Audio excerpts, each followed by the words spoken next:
In a bustling city, there lived a man named Victor, who was revered as a titan in the world of finance.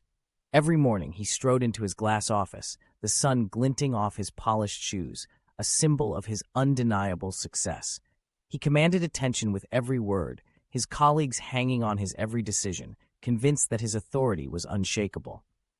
Power, to Victor, felt like an unyielding fortress, built from years of ambition and relentless work. He reveled in the admiration, the accolades, and the sense of invincibility that came with his position. Yet, beneath the surface of his empire lay the subtle undercurrents of change. The market, once a predictable ally, began to shift. New competitors emerged, armed with innovative ideas and fresh perspectives. Victor dismissed them at first, confident in his established strategies.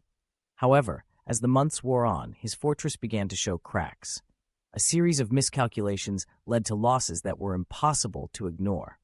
The whispers of doubt grew louder, and the very colleagues who once idolized him began to question his decisions. One fateful day, the board convened, and Victor found himself on the other side of the table. The power he had wielded so effortlessly was stripped away in a matter of moments, leaving him grappling with the reality of his situation. The fortress he had built crumbled, revealing the vulnerability he had long denied. In that moment of humility, he realized that power is not a permanent state, but a fleeting illusion, subject to the whims of time and circumstance. Victor learned that true strength lies not in control, but in adaptability, in the ability to rise from the ashes of defeat and embrace the uncertainty of the future. Power, he discovered, is a dance, sometimes leading, sometimes following, but always evolving. I hope this information was helpful. It all begins with you. Thank you very much for watching.